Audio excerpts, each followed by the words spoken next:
So we're in the final moments before the skaters come out. The reason we're showing you an empty white shot is because the Lowe's broadcaster is just showing the end of a routine of Plushenko from the short program. But we're just about ready to go. The skaters now beginning to make their way to the barrier, and we'll be underway. We heard, incidentally, it was quite an interesting one, that Stefan Lindemann from Germany, who's to start off first to go in his group, and apparently when he last did that at World Juniors, he had a disaster. He started off after the break and felt he hadn't really got himself together after the warm-up, and he's going to take a little bit of time after his warm-up to prepare himself, so watch out for that. But it's a terrific group. We've got Lindemann, who's on fire at the moment for Germany. Then you've got Laurent Tobel, who I must say I was delirious about when he first came onto the scene. I'm less delirious now, but Chris is chief member of his fan club. Ivan Dinev from Bulgaria, who has a very large fan club. Then Zhengxin Guo from China, who's shooting up the rankings. Takeshi Honda from Japan, who we thought just might have a chance of a medal here, but looks to have ruled himself out after a disappointing short program. And then the former European champion Dmitri Dmitrenko from the Ukraine. Quite a lineup. And the final group, just to put you in the picture for there, will be Elvis Stoico to go first for Canada, then Alexei Yagudin, the champion, then the Olympic champion Alexei Urmanov, then Evgeny Plushenko, the European champion, then Andrzej Blashenko of Germany, who's in terrific form, and then Michael Weiss, who's got a real chance here for the USA. He's last to go in fourth place.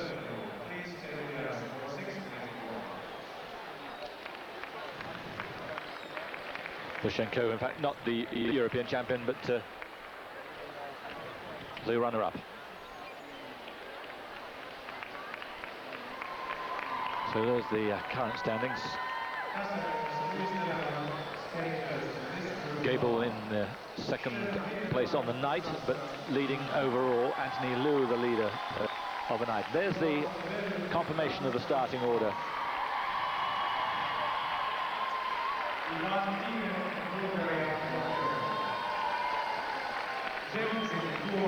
It's going to be a very exciting group, and I can't wait to see how Lindemann handles the pressure here. There he is. He's a real live wire, and ecstatic about his performance here in the championships so far.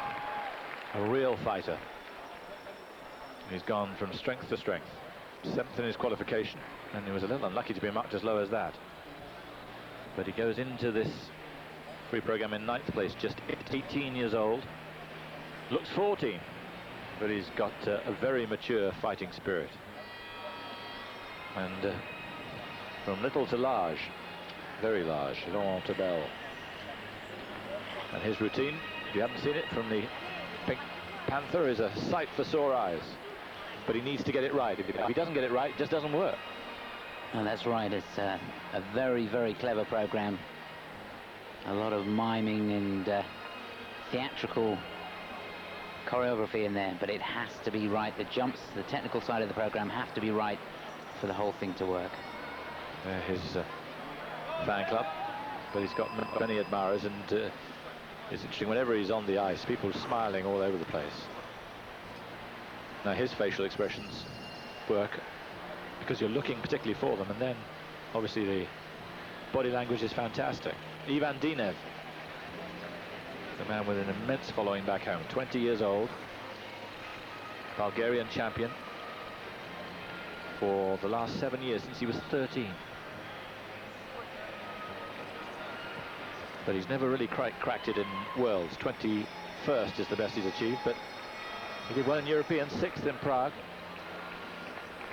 Yes, he skated very, very well indeed. Probably the performance of his life. And he needs to build on that confidence. Good start there. He looks confident out here in this warm-up.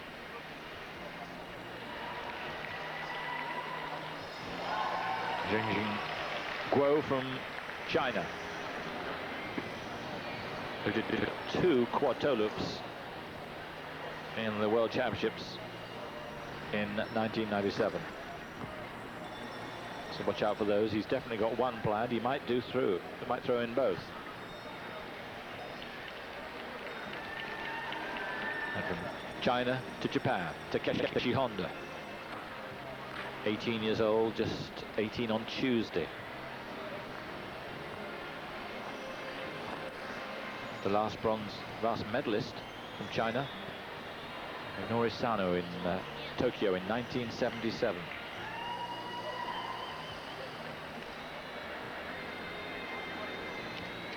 Dmitri Dmitrenko, just the odd mistake here and there has pushed him down to 11th place. So no chance of a medal, but a real chance of a top 10 place.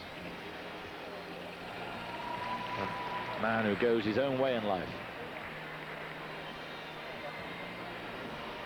Here he'll be skating to Romeo and Juliet. But sometimes he composes his own music, choreographs his own program, does everything except judge it. He's even been known to make his own costumes. I have to tell you that Chris alongside me is wearing an immaculate suit, dark suit. He won't tell me what job he went for, but I'm sure he got it. I'd have given it to him. Now I've got a date, see, that's what it is. That's the house we work today. Good luck. Reminder of Chris's email, or our email spot. If you want to talk to us through the email system, chriseurosport@hotmail.com. Got a pencil? Say it once more. chriseurosport@hotmail.com. He's plugged in. Always relaxed, which makes him such a good competitor. But back to the emails, we've had plenty of response, and what, another 20 or so in today? Yeah, they've been flooding in, and I will reply to all of them eventually, but it'll take a little bit of time. Most of the ones from the St. Petersburg Grand Prix final we've got through to. But some of the people that have emailed us today, somebody wants us to say hi to everyone that took part in the Altrincham Opens back home in the UK. There was a long list of names, but I can't mention them all. And Sharpie, who probably will be watching, had a couple of emails. A big Anasina and Pesarov fan, so... wow, he'll be happy. Yeah, absolutely. And Maggie and Robert Worsfold from Scotland, they emailed us today and said that they thought we called the pairs free just right. Well, that's heartening to know. We just had an animated conversation with the Polish commentator behind us from TV Poland, who doesn't agree and wants us to look at the tapes again, and we'll realise where we got it wrong. But I have to say, most people alongside us take the view that the Poles were lucky and the Russians unlucky. Anyway, enough of that. That's gone now. Let's concentrate on tonight. Guo, who will be fourth to go, but that is the end of the warm-up for the third group.